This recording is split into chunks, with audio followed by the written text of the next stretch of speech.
Hello everyone, आप सभी का स्वागत करता हूं। मैं शोएब अहमद आपके अपने चैनल पीडब्ल्यू नर्सिंग वाला के अंदर। मेरे प्यारे साथियों, आज आप सभी के लिए लेकर के आए हैं फंडामेंटल ऑफ नर्सिंग का एक इंपॉर्टेंट टॉपिक। जी हां, आज हम बात करने वाले हैं हैंड हाइजीन के बारे में। तो देखिए, जनरली होता क्या है, ये एक ऐसा टॉपिक इसलिए लिया गया है क्योंकि बहुत सारे सवाल जो बनते हैं नॉर्थ एम्स नॉर्थ 2024 में आ सकते हैं। तो हम क्या कर रहे हैं, आपके लिए आरोग्यम बैच लेकर के आए, जिस बैच के अंदर आपको पूरे के पूरे सब्जेक्ट्स और हर टॉपिक को कवर कराया जाएगा। और ये पूरा थ्योरेटिकल पोर्शन होगा। थ्योरेटिकल पोर्शन माने के एक थ्योरी आप पढ़ोगे, उससे मल्टीपल एमसीक्यू सॉल्व कर सकते हैं। तो तैयारी क्या करनी है साथियों, तैयारी जो होगी वो है 2024 के लिए। तो 2024 में ये लक्ष्य जरूर करिएगा कि हम इस नॉर्थ सेट को क्रैक करेंगे और पूरे देश के बड़े से बड़े एम्स के अंदर हम अपनी नौकरी को पाएंगे। तो मेरे प्यारे साथियों, आज का टॉपिक हैंड हाइजीन। ये टॉपिक मैं आपको चालू करता हूं। इस टॉपिक को चालू करने के लिए मैं आपको पहले समझाना चाहूंगा प्यारे साथियों कि हैंड हाइजीन की आवश्यकता क्यों पड़ी है। हैंड हाइजीन, हैंड हाइजीन का मतलब क्या है, क्यों आवश्यकता पड़ी है।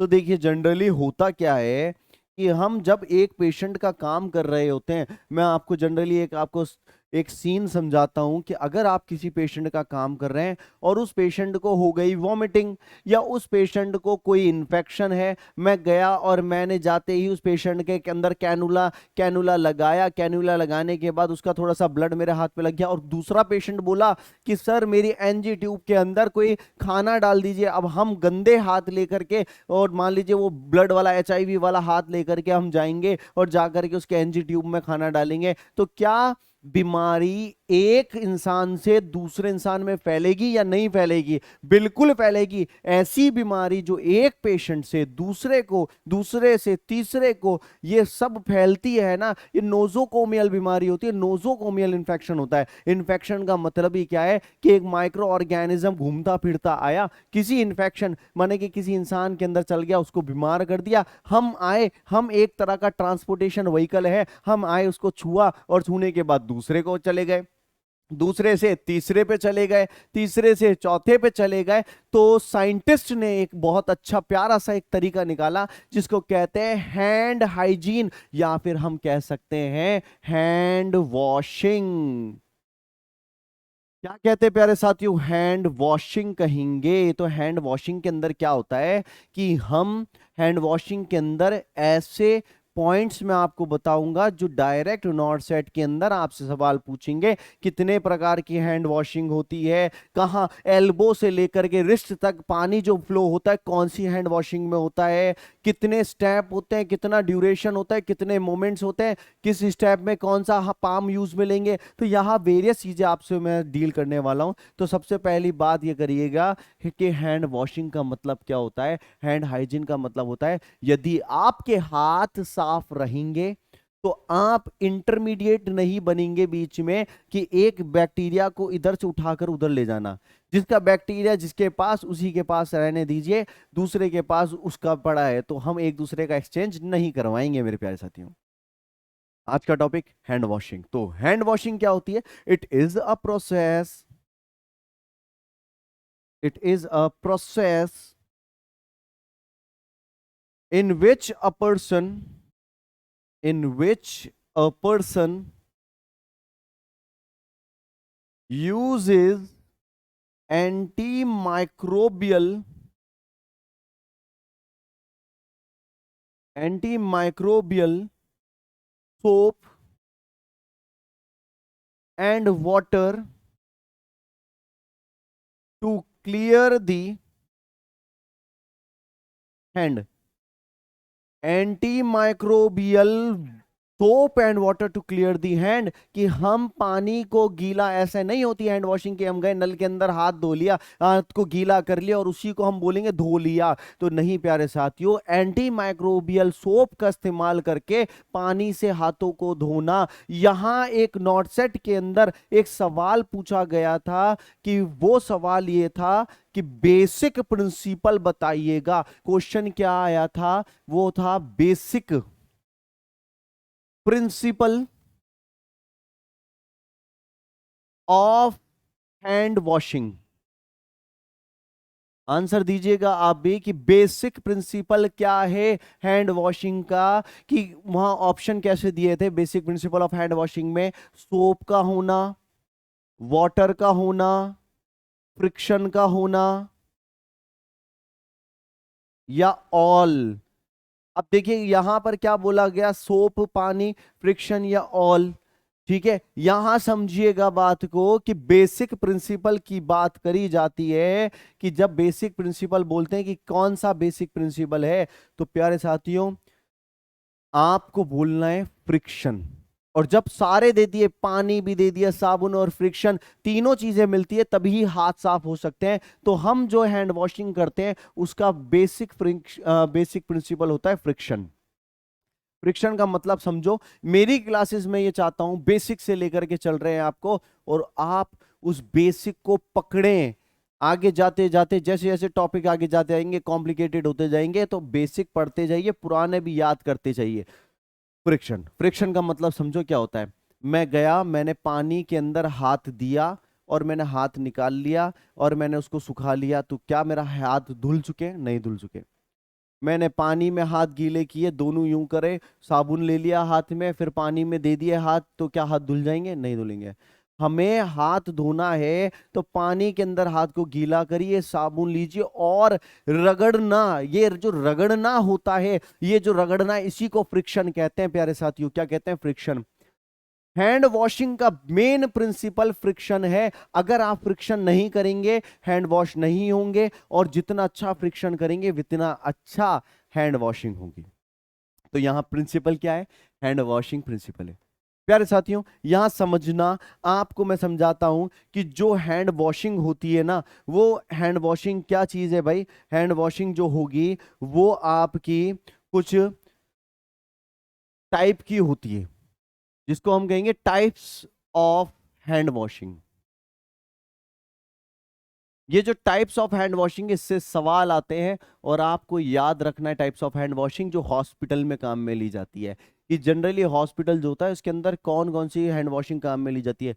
सवाल आपसे इस तरीके से पूछेंगे कि आप कैथेटर इंसर्ट कर रहे हैं किसी पेशेंट में, और इस कैथेटर को इंसर्ट करते समय आप कौन सी हैंड वॉशिंग का इस्तेमाल करेंगे। ठीक है, आप पेशेंट के एनजी ट्यूब डाल रहे हैं तो कौन सी हैंड वॉशिंग का इस्तेमाल करेंगे। आप जनरली पेशेंट का क्लोथ चेंज करवा रहे हैं तो कौन सी करेंगे। तो इसका बेसिक समझना कि एक हॉस्पिटल के अंदर दो प्रकार की हैंड वॉशिंग को लिया जाता है। कितने प्रकार की? दो प्रकार की हैंड वॉशिंग को लिया जाता है। उस दो प्रकार की हैंड वॉशिंग को कब लिया जाता है, कितने समय में लिया जाता है, और कैसे लिया जाता है, यह हमें समझना है। सबसे पहली हैंड वॉशिंग जो आती है, इसको कहते हैं medical hand washing. Medical hand washing. प्यारे साथियों मेडिकल हैंड वॉशिंग के बारे में समझिए, कि जो ये मेडिकल हैंड वॉशिंग है, इसमें क्या होता है, ये उन प्रोसीजर के लिए लिया जाता है जो छोटे मोटे प्रोसीजर होते हैं। जैसे कि मुझे पेशेंट को दवा देनी है, तो दवा के अंदर आप कोई देखिए, एक होता है इन्वेजिव प्रोसीजर, एक होता है non invasive procedure. Invasive procedure होता है जिसके अंदर हमें छेद नहीं करना पड़ता, और सॉरी, नॉन इन्वेजिव प्रोसीजर होता है जिसमें छेद नहीं करना पड़ता, और इन्वेजिव होता है जिसमें छेद करना पड़ जाता है। यहां समझना कि हम जो छोटे छोटे काम करते हैं, जैसे पेशेंट को खाना खिलाना हुआ, या पेशेंट को दवाई देनी हुई, या पेशेंट के हमें वाइटल्स चेक करने हैं, तो इसके अंदर हमें कोई बॉडी के अंदर वाले टिश्यू के कांटेक्ट में नहीं आ रहे हैं। और जब आप अंदर वाले टिश्यू के कांटेक्ट में आओगे तो हमें सेकंड वाली हैंड वॉशिंग का इस्तेमाल लेना पड़ेगा, जिसको कहते हैं सर्जिकल। तो पहला आता है medical hand washing. It is a hand washing, it is a hand washing in which a person does in which a person does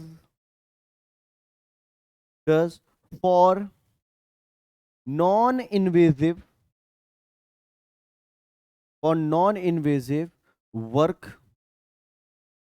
It is a hand washing in which a person does for non-invasive work or general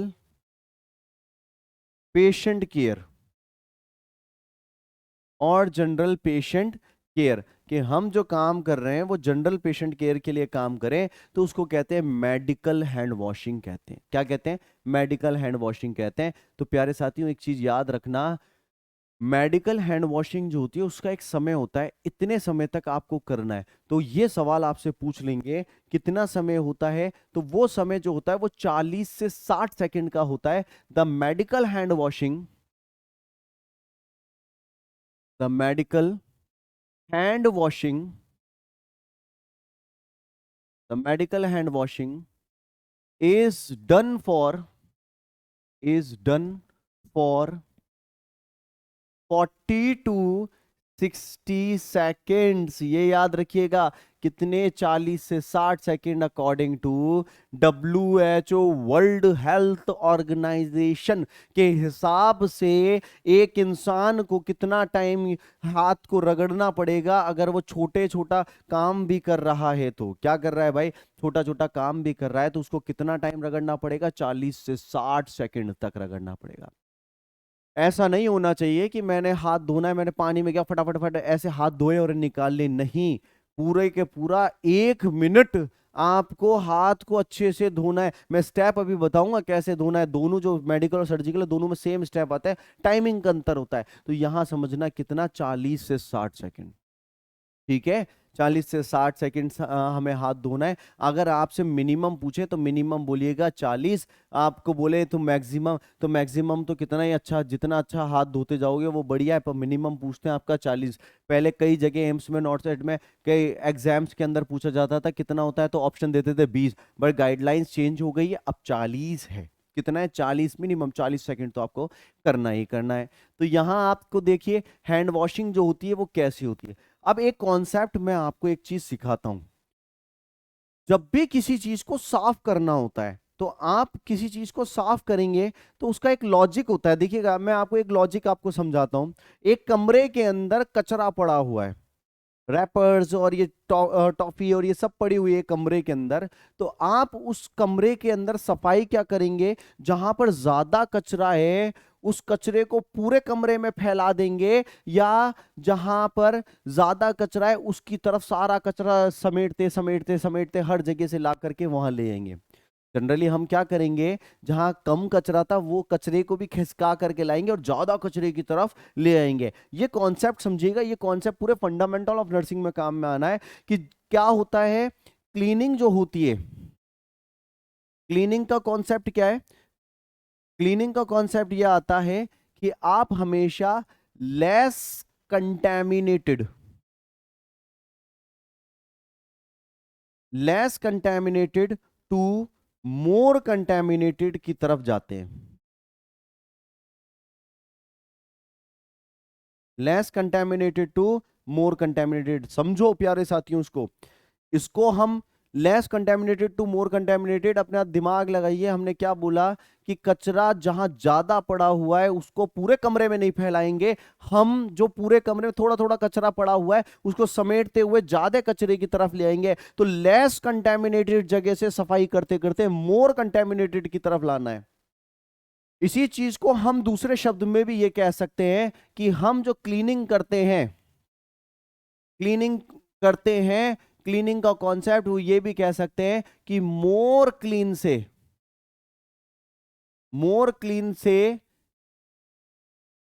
less clean की तरफ लेकर के आते हैं, ज्यादा साफ जगह से कम साफ जगह की तरफ लेके आते हैं। यही कॉन्सेप्ट आपके हैंड वॉशिंग, आपके वुंड्स, आपके कैथेटर केयर, इन सब के अंदर काम में आता है। जहां सफाई का नाम आएगा वहीं ये काम आएगा। अब बात यह है, आपसे एक बात यह पूछी जाएगी कि मैं मेडिकल हैंड वॉशिंग कर रहा हूं, मेडिकल हैंड वॉशिंग, तो पानी का डायरेक्शन जो होगा मेडिकल हैंड वॉशिंग में, वो पानी का डायरेक्शन कैसे होगा? मान लीजिए हाथ धो रहे हैं, तो हमें पहले तो ये डिसाइड करना है हमारे हाथ कहाँ से ज्यादा, कहाँ गंदे हैं, कौन सी जगह ज्यादा गंदी है।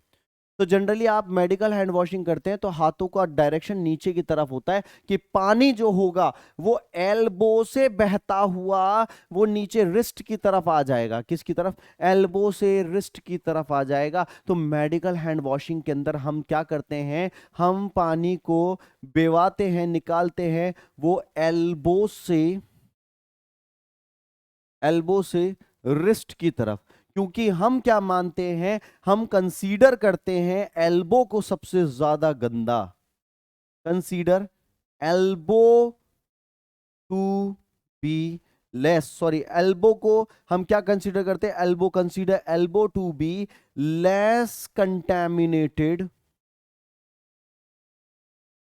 Less contaminated than wrist. भाई आप क्या कर रहे हैं कि एल्बो जो है उसको लेस कंटेमिनेटेड मान करके और सारा पानी जो है उसको नीचे की तरफ डाउनवर्ड फ्लो करवाएंगे और रिस्ट के जरिए वो टपकना चालू हो जाएगा। तो यहां इस चीज को क्लियर करिए कि जब भी मेडिकल हैंड वॉशिंग करोगे तो मेडिकल हैंड वॉशिंग 40 से 60 सेकंड की होगी और पानी का डायरेक्शन नीचे की तरफ, नल के नीचे की तरफ इस तरीके से हाथ को रखिएगा तो पानी जो है वो डाउनवर्ड फ्लो होने लग जाएगा। कहाँ? डाउनवर्ड फ्लो होने लग जाएगा। ये तो है मेडिकल। तो मेडिकल हैंड वॉशिंग जो करते हैं वो हम कब करते हैं? वो हम करते हैं, एग्जाम्पल आपको देता हूं। आप जैसे कि मेडिसिन, मेडिसिन गिविंग टाइम,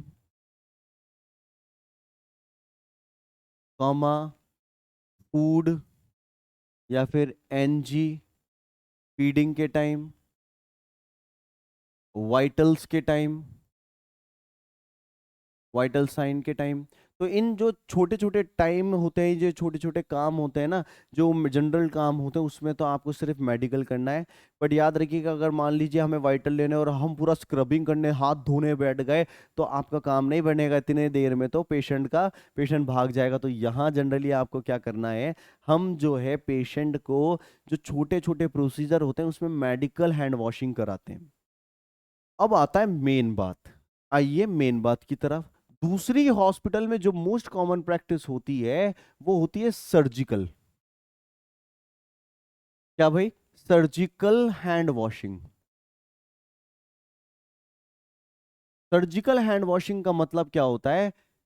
ये हैंड वॉशिंग आपको आना जरूरी होती है। सर्जिकल हैंड वॉशिंग आपका वो प्रोसीजर में काम में आता है जिसके अंदर आप डायरेक्ट, आपके हाथ जो हैं वो कांटेक्ट में आएंगे पेशेंट के बॉडी के टिश्यू से। बॉडी का टिश्यू मतलब मुझे इंसिजन लगाना है, मुझे वुंड्स को रिपेयर करना है, मुझे एनजी डालनी है, मुझे कैथेटर डालना है। समझ में आ रही है आपको बात? तो ऐसे प्रोसीजर जिसके अंदर डायरेक्ट आपके हाथों का कांटेक्ट होने वाला है, उन सब में आपको सर्जिकल हैंड वॉशिंग आनी चाहिए कि हाथ धोने की करेक्ट टेक्निक आनी चाहिए। तो यहां आप सर्जिकल हैंड वॉशिंग क्या होती है? It is a type of hand washing that is done that is done it is a type of hand washing that is done for the invasive procedures. Example: OT, NG insertion,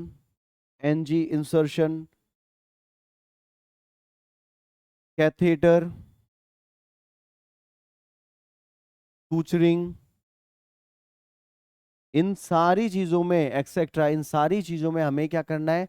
हमें जब भी कोई invasive procedure हो, it is a type of hand washing that is done for the invasive procedure. जैसे कि OT में NG tube डालते हुए, कैथेटर डालते हुए, सूचरिंग करते हुए, वुंड रिपेयर करते हुए, तो उन सब में आपका क्या है, जब भी आपको लग रहा है कि वुंड के कांटेक्ट में आ रहे हैं तो उस टाइम पे आपको हैंड वॉशिंग करनी पड़ेगी, surgical hand washing.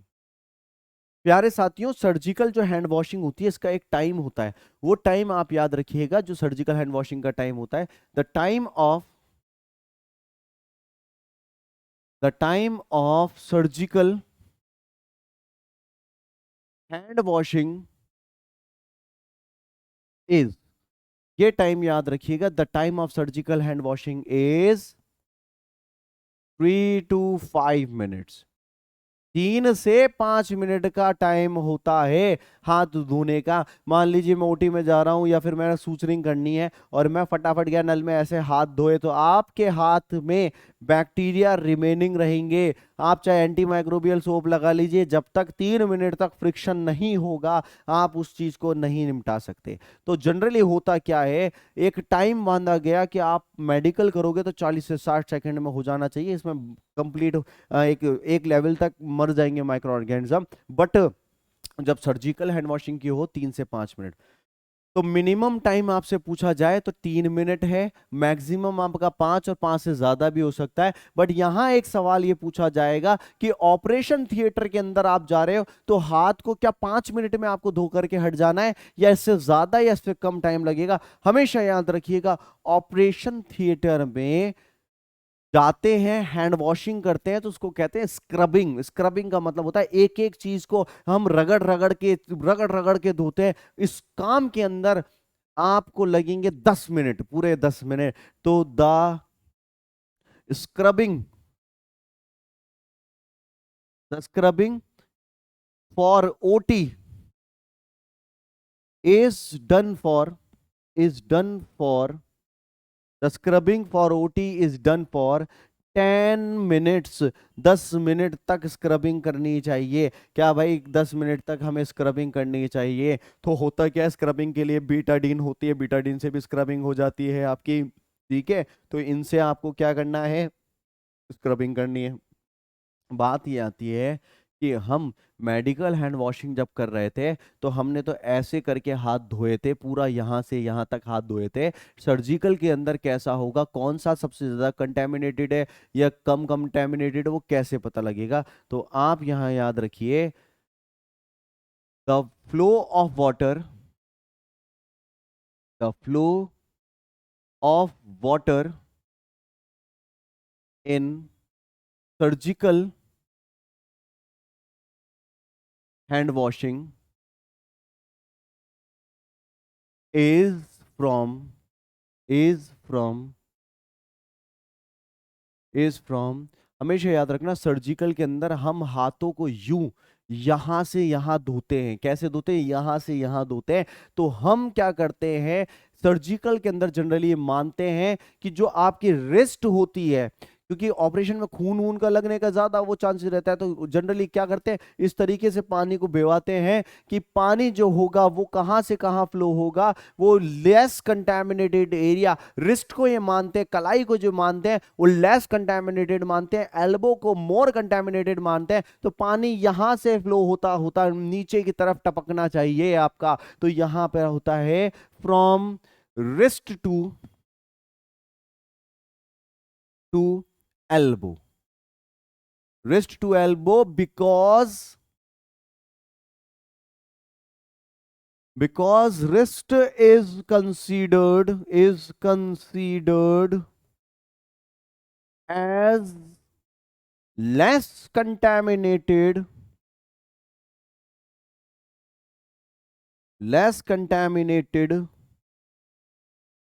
than less contaminated than elbow. Elbow ज्यादा गंदा है भाई। तो कॉन्सेप्ट आपको क्लियरिंग का कॉन्सेप्ट बताया था ना, वुंड भी साफ करोगे तो ऐसे करोगे, ज्यादा साफ जगह से लेकर के सफाई करते करते पोछा मारते मारते हमें गंदी जगह तक आना है। तो यहाँ सर्जिकल में ये मानते हैं कि यहाँ ज्यादा साफ है तो पानी को टपकाना यहाँ से एल्बो तक लाना है। अब समझिएगा, ये तो आपका क्या कॉन्सेप्ट है कि हॉस्पिटल में दो तरह की है हैंड वॉशिंग, एक मेडिकल और एक सर्जिकल। 40 से 60 सेकंड, 3 से 5 मिनट। ओटी में जाओगे तो 10 मिनट तक हाथ रगड़ना है। पानी को कहाँ से कहाँ, एल्बो से आपके रिस्ट से एल्बो तक धो रहे हैं तो ये सर्जिकल है। एल्बो से रिस्ट की तरफ पानी को नीचे करके धोगे आप, मेडिकल है। ऊपर कर लोगे हाथ तो ये क्या होता है, ये आपका सर्जिकल होता है। प्यारे साथियों, अगर आप ओटी में जा रहे हैं काम करने के लिए, क्योंकि नॉर्थ में जाएंगे आप और जाने के बाद आप एम्स में लगेंगे, तो आपको ओटी में ड्यूटी लगी। याद रखिएगा एक चीज को, जब भी आप हाथ धो लेते हैं, मान लीजिए मैंने स्क्रबिंग कर ली, मैंने पूरा हाथ धो लिया, तो हमेशा इन हाथों को यूं ही रखना है आपको। कैसे? ऐसे ही रखना है, और रख करके जो आपका गेट भी होगा, तो चाहे से आप उसको पैरों से खोल लीजिए, ये हाथ कहीं पे भी सराउंडिंग में टच नहीं होने चाहिए। ऐसा नहीं होना चाहिए मैं हाथ तो धो करके आया और आने के बाद मैंने वहां से मास्क उठा करके पहन रहा हूं, या फिर मैं उधर से वो क्लियर कर रहा हूं, तो आप कंटेमिनेटेड हो गए। दोबारा जाइएगा, डॉक्टर्स ने अगर देखा तो दोबारा आपके हाथ धुलवाएंगे। फिर कर दिया आपने गलती, यहां तक की भी ये बात है कि आपके हाथ एक बार धुल गए तो आप अपना मास्क भी ऊपर नीचे नहीं कर सकते, आप अपनी बॉडी को भी टच नहीं करोगे। आपको क्या करना है? सीधे आना है, गाउन के अंदर आपको पिन्हाएंगे, गाउन के अंदर ऐसे हाथ करने, और गाउन आपका पीछे से टाई कर दिया जाएगा, ग्लव्स पहनिए, ओटी करना चालू कर दीजिए। फ्री पॉकेट में कहीं हाथ टच नहीं करने। अब मैं आपको समझाता हूं, ये तो कॉन्सेप्ट आपने समझ लिया। अब मैं आपको समझाता हूं दो कॉन्सेप्ट। एक तो होता है मूवमेंट्स, हाथों को कैसे धोना, एक होता है कब धोना है। एक होता है मूवमेंट्स, एक होता है मोमेंट्स। तो यहां मैं आपको समझाता हूं steps of hand washing.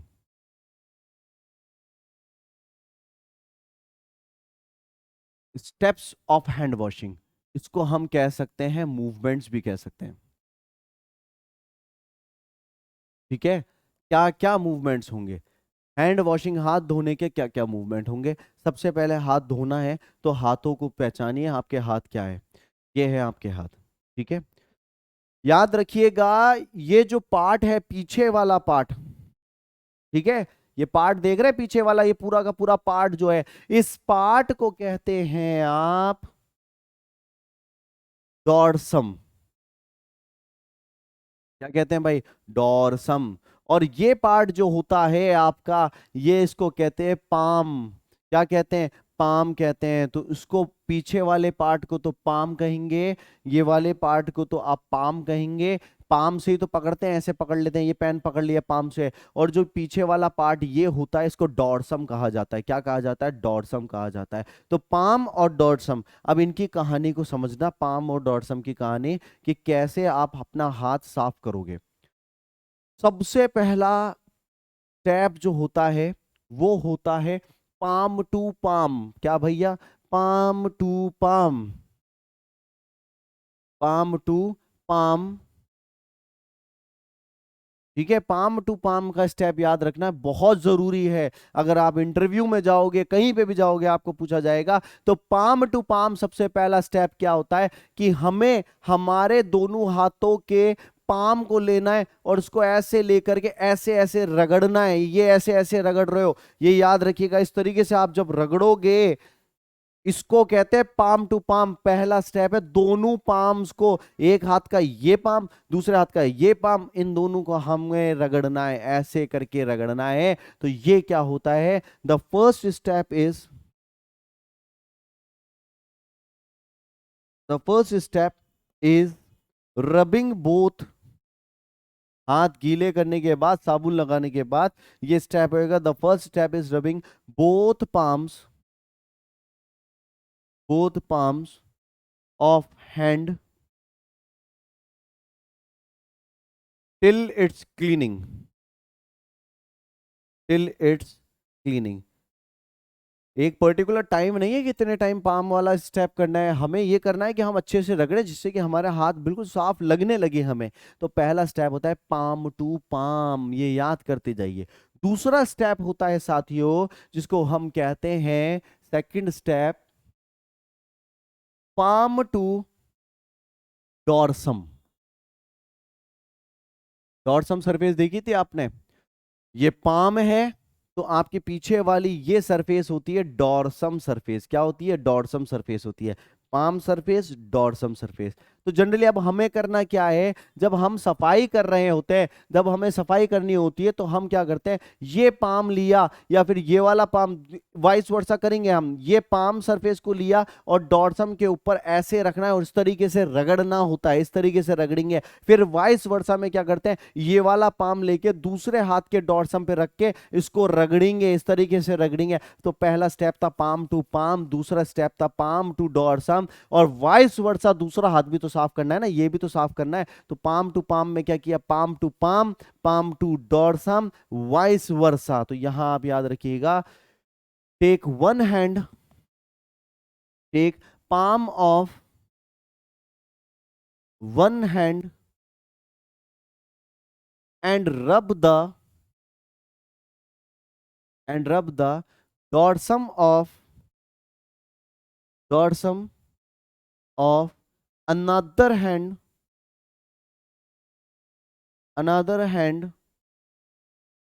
vice versa। कि एक हाथ का पाम लेके दूसरे हाथ के डॉर्सम को रब किया और दूसरे हाथ का पाम लेके इसके हाथ के डॉर्सम को रब किया, तो इससे क्या होगा, पहले स्टेप में तो ये साफ हुआ था, दूसरे स्टेप में ये साफ होने लग गया। तो दो स्टेप याद रखिएगा, palm to palm, palm to dorsum. तीसरा स्टेप जो होता है, तीसरा स्टेप जो होता है प्यारे साथियों, उसको कहते हैं इंटरलेस्ड, इंटरलेस्ड फिंगर्स। तीसरा स्टेप होता है इंटरलेस्ड फिंगर। तो देखो पहला स्टेप मैं आपको करवाता हूं, पाम टू पाम ऐसे रगड़िए, पाम टू डॉर्सम में इस तरीके से रगड़िए, वाइस वर्सा यूं करिए वापस। ठीक है, पीछे वाला ये पार्ट जो है ये साफ होना चाहिए, इस तरीके से साफ किया। अब इंटरलेस्ड फिंगर में उंगलियों को इस तरीके से खोलना है और इस तरीके से बीच में फंसा करके और इस तरीके से रगड़ना है आपको। इस तरीके से रगड़ेंगे तो आप देखिए ये बीच का जो कर्व होता है ना, उंगलियों के बीच का कर्व, ये आपका क्लीन हो जाएगा। तो यहां पर इंटरलेस्ड फिंगर, ठीक है। तो यहां पे हम क्या कर रहे हैं, cleaning the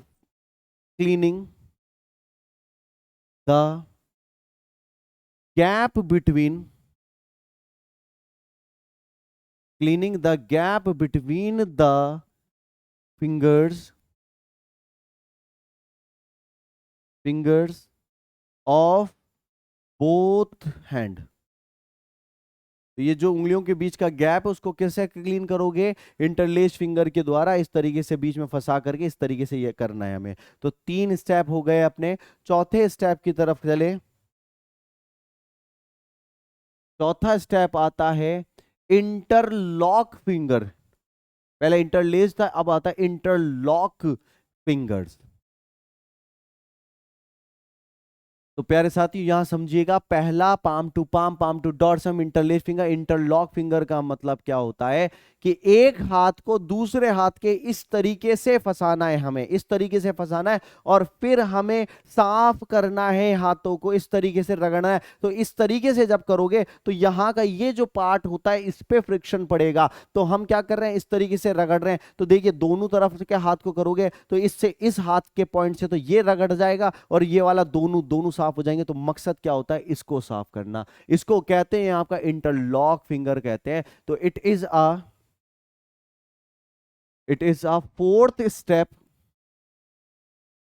it is a fourth step in which back of back of back of fingers are cleaned। कि इससे हमारी उंगलियों का ये पोर्शन, पीछे वाला ये नकल वाला पोर्शन जो होगा ये क्लीन हो जाएगा। तो यहां पर आपका चौथा पॉइंट आता है। और पहले पॉइंट से हम याद रखें तो पहला पॉइंट से स्टेप को प्रैक्टिस कीजिएगा, प्रैक्टिस ही आपको सही कर पाएंगे। तो ये palm to palm, palm to dorsum, vice versa, interlaced fingers, interlock finger. और पांचवा आता है रोटेशन ऑफ द थंब। क्या आता है प्यारे साथियों, पांचवा आता है रोटेशन ऑफ द थंब्स। ठीक है, तो पांचवा जो है हमारा वो क्या आने वाला है, पांचवा आने वाला है रोटेशन ऑफ द थंब आने वाला है। तो यहां हम पांचवे की तरफ चलें, तो पांचवे की तरफ हम चलते हैं हमारे 5वीं की तरफ, ठीक है। तो 5वीं की तरफ हम चलें तो उसमें आप याद रखिएगा रोटेशन ऑफ दी थंब आएगा। तो यहां रोटेशन ऑफ दी थंब में हमें अंगूठा साफ करना है। क्या करना है भाई? अंगूठा साफ करना है। तो पॉइंट है हमारा 5th, rotation of thumb, rotation of thumb. Rotation of thumb में समझिएगा, रोटेशन ऑफ थंब में क्या होता है, अंगूठा जो होता है ना, इस अंगूठे को साफ करना है, बट डायरेक्शन आप याद रखिएगा ऐसे साफ करना है। रोटेशन ऑफ थंब में क्या किया हमने, अंगूठे को ऐसे करा और इस तरीके से करके धोने लगे। तो इस तरीके से आप जब रगड़ोगे तो अंगूठे का क्या होगा, सारा का सारा पानी डाउन हो जाएगा। मान लीजिए मैं ऐसे करके रगड़ता तो सारा यहां से धुल करके पूरा हाथ गीला कर देता, गंदा गीला तो है ही, बट यहाँ का टपकता हुआ पानी गंदगी यहाँ ले जाता। तो हमें क्या करना है, रोटेशन ऑफ द थंब, फिर दूसरे हाथ का लेना है, इस तरीके से धोना है। तो ये 5 स्टेप हो गए। तो यहां the rotation of thumb is done, the rotation of thumb is done, is done by downward direction, by downward direction, by downward direction for flowing dirty water, dirty water downward। ये हाथों का, अंगूठे का direction हमेशा नीचे रखना, फिर रगड़ना हाथों को। तो ये 5 स्टेप हो गए। 5 स्टेप के बाद हमारा नेक्स्ट स्टेप जो आता है, वो नेक्स्ट स्टेप है मेरे प्यारे साथियों, वो आता है 6th step, nail bed on the palm, nail bed on the palm, nail bed on the palm. कि ये जो पाम होता है इस पे नाखूनों को ले जाकर के इस पे रखिएगा और इसको इस तरीके से रब करिएगा कि नाखून जो होते हैं वो क्लीन हो जाए। तो हमें क्या करना है, इस तरीके से साफ करना है। फिर दूसरे हाथ को ऐसे रख के और नाखूनों वाला, तो जो नेल बेड होते हैं, नाखून जो होते हैं उनको साफ करना है। तो the rubbing of nails on the palm surface of both hand। तो दोनों हाथों का हमें क्या करना है, एक हाथ का नाखून लिया तो दूसरे पाम पे रखिए, दूसरे हाथ के नाखून लिए तो एक के पाम पे रखिए और इस तरीके से रब कीजिएगा। ये 6 स्टेप हुए। और लास्ट स्टेप जो होता है उसको हम कहते हैं 7वां step, rotation of the wrist. तो आपसे पूछे कितने स्टेप होते हैं, कई किताबों में देखेंगे 10-10 बता रखे हैं, बट बेसिक 7 स्टेप होते हैं according to WHO। Rotation of wrist, कलाई का रोटेशन करना, कलाई को भी तो साफ करना है। तो हमें करना क्या है, हमारी जो कलाई है उसको इस तरीके से पकड़ के सी शेप बनाना है और सी शेप बना के धोना है, इस तरीके से करना है। फिर वाइस वर्सा हमें इस तरीके से दूसरे हाथ को भी करना है। तो यहां सी शेप बनाना जरूरी है और इससे कलाई को पकड़ के रब कीजिएगा। In last step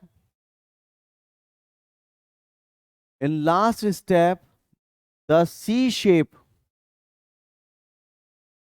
is formed by one hand,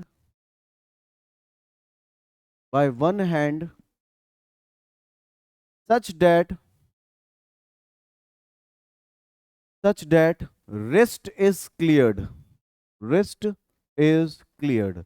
तो इसी तरीके से हमें क्या करना है, 7 के 7 स्टेप का इस्तेमाल करके हमें क्या करना है, साफ करना है। तो मैं आपको दोबारा बताता हूं, पाम टू पाम कीजिएगा, पाम लेकर के डॉट्सम में रखिएगा, फिर दूसरे हाथ को भी ऐसे साफ कीजिएगा, इंटरलेस्ड फिंगर करिएगा, इंटरलॉक फिंगर कीजिएगा। रोटेशन ऑफ द थंब आपका अगला होगा। रोटेशन ऑफ द थंब के बाद नेल बेड को पाम पे लेकर के रोटेट कीजिएगा, फिर इस नेल बेड को लेके पाम पे रोटेट कीजिएगा। रोटेशन ऑफ द रिस्ट होगा और ये 7 स्टेप करेंगे। मान लीजिए मेडिकल में भी ये 7 होंगे, सर्जिकल में भी 7 होंगे, बट अंतर क्या होगा, मेडिकल में 40 से 60 सेकंड में कंप्लीट करने ये स्टेप, सर्जिकल में 3 से 5, और ओटी में जाओगे तो 10 मिनट तक ऐसे ही स्टेप्स आपको करने हैं प्यारे साथियों।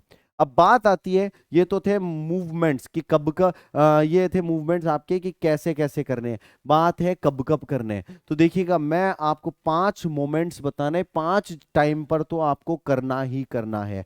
तो वो 5 टाइम क्या है, 5 मोमेंट्स क्या क्या है समझिएगा, 5 मोमेंट्स समझिएगा। ठीक है, वो 5 मोमेंट्स मैं आपको बताता हूं कौन कौन से होते हैं। ठीक है, 5 मोमेंट्स की बात करते हैं हम। जैसे कि आपका सबसे पहला मोमेंट जो होगा वो होगा आपका, ठीक है, पहला मोमेंट जो होगा, 5 मोमेंट्स, तो जो मोमेंट्स है of hand washing. Hand washing के कौन कौन से मोमेंट्स होते हैं, तो यहां पहला मोमेंट जो होगा कि हम कब करते हैं, वो होता है before touching a patient. Before touching a patient, जब भी किसी पेशेंट को छूने जाएं तो उससे पहले हमें हैंड वॉशिंग करनी है। कि मान लीजिए कोई पेशेंट है, उसको छूने जा रहे हैं, उससे पहले अगर किसी पेशेंट को, मान लीजिए मैंने एक पेशेंट का काम किया, अब मैं दूसरे के लिए जा रहा हूं, तो उसको छूने से पहले मैं हाथ धोऊंगा। अगर आपने किसी पेशेंट को छू लिया तो आप हाथ धोएंगे। तो सेकंड आपका होता है after touching a patient. After touching a patient, before touching a patient एक बार छूने के बाद या छूने से पहले, ये दो है कि अगर इंसान पेशेंट को छूने जा रहा है तब भी हाथ धो के जाएगा, छू लिया तब भी हाथ धो के जाएगा। तीसरी बात आती है before any procedure. Before any procedure, मान लीजिए कोई सा भी प्रोसीजर है, एनजी ट्यूब डालनी है, कैथेटर डालना है आपको, या खाना भी खिलाना है, या फिर फीडिंग भी देनी है आपको, सारी चीजों में आपको हैंड वॉशिंग करनी पड़ेगी बिफोर एनी प्रोसीजर। अगर कोई प्रोसीजर किया है तो आफ्टर एनी प्रोसीजर, कोई भी प्रोसीजर किया हो तब भी आफ्टर एनी प्रोसीजर। या इसको हम ऐसे भी कह सकते हैं, क्योंकि कोई प्रोसीजर करोगे या आपने कैन्यूला भी डाला तो कैन्यूला में ब्लड लग जाएगा, तब भी आपको हाथ धोना पड़ेगा आफ्टर एनी प्रोसीजर। या फिर कांटेक्ट टू बॉडी फ्लूइड, किसी पेशेंट के बॉडी फ्लूइड से कांटेक्ट टू बॉडी फ्लूइड, किसी पेशेंट के बॉडी फ्लूइड से कांटेक्ट में आ गए तब भी हाथ धोना कंपलसरी है। कितने हुए, before touching a patient, after touching a patient, before any procedure, after any procedure. और एक और बात याद रखिएगा कि पांचवा मोमेंट जो होता है कि यदि आपने किसी पेशेंट को क्या किया भैया, किसी पेशेंट की सराउंडिंग को छू लिया, तब भी आपको क्या करना पड़ेगा, हाथ धोना पड़ेगा। After touching patient surrounding, touching patient surrounding,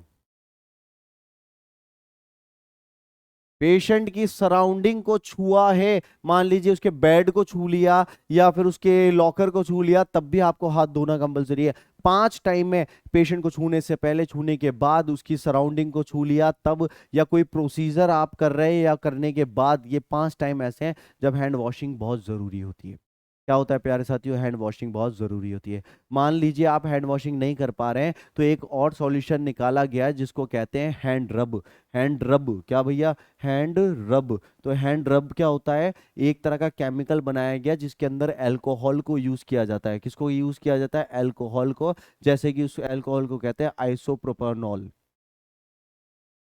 है ना, जिसमें ऑल लग जाता है वो अल्कोहल को डिनोट करता है। तो अल्कोहल आइसोप्रोपानॉल जो होता है, इसका इस्तेमाल किया जाता है। तो जनरली हैंड रब जो होते हैं ना, इनके अंदर एक अल्कोहल की मात्रा होती है, 60 से लेकर के 95% तक अल्कोहल होता है। कितना, 60 से 95। मिनिमम 60 से नीचे नहीं होना चाहिए, ऊपर ही होना चाहिए। और जितना ज्यादा अल्कोहल होगा उतना ज्यादा वो क्लीनिंग करेगा। इसके साथ साथ मॉइस्चराइजर भी इसके अंदर ऐड करने लग गए हैं। तो इस हैंड रब की बहुत डिमांड हो गई थी कोविड टाइम में, क्योंकि कोविड में नोजोकोमियल इन्फेक्शन 1% टू अनदर फैल रहा था। तो इसको प्रोटेक्ट करने के लिए क्या किया गया, इसको प्रोटेक्ट करने के लिए ये किया गया कि हैंड रब को बनाया, क्योंकि बार बार हाथ नहीं धो सकते थे। आपने जब गाउन पहन लेते थे, ग्लव्स पहन लेते थे, तो ये हाथ नहीं धोआ जाता था। तो उस टाइम पे हैंड रब की मात्रा जरूरी थी। यहाँ ये बात बोली गई कि अगर एक इंसान को हैंड रब करना है तो मिनिमम 20 सेकंड तो उसको हाथ को रगड़ना ही पड़ेगा, तब जाके परफेक्टली उसका हाथ साफ होगा। प्यारे साथियों, आज आपने आज आपने क्या पढ़ा? आज आपने ये चीज पढ़ी है कि किस तरीके से हैंड्स वॉशिंग की जाती है, हैंड वॉशिंग की जाती है। और इस हैंड वॉशिंग को जब आपने किया तो हॉस्पिटल में देखा, एक होती है मेडिकल मेडिकल हैंड वॉशिंग और एक होती है सर्जिकल। ऑपरेशन थिएटर जनरल काम करना है, कोई जनरल काम करना है, जनरल वर्क के लिए तो मेडिकल का इस्तेमाल करना। कोई आपको सर्जिकल वर्क करना है, इन्वेजिव वर्क कह सकते हैं उसको, इन्वेजिव वर्क करना है तो आपको सर्जिकल की जरूरत पड़ेगी। तो आपने इसके अंदर आपने पढ़ा स्टेप्स क्या क्या होते हैं, और आपने पढ़ा कब कब करना है, तो मोमेंट्स क्या क्या होते हैं। तो आज की क्लास थी आपके हैंड वॉशिंग के लिए। ये सब इसलिए करते हैं क्योंकि हमें ओवरऑल नोजोकोमियल इन्फेक्शन को बचाना है। नोजोकोमियल वो इन्फेक्शन होता है जो एक पेशेंट के दूसरे पेशेंट तक लग जाता है हमारी गलतियों की वजह से। तो प्यारे साथियों, आज की क्लास यहीं तक थी। उम्मीद करूंगा आप सभी को ये क्लास अच्छी लगी होगी, और फिर मिलेंगे नेक्स्ट क्लास के अंदर। आप सभी का बहुत बहुत शुक्रिया। Thank you so much.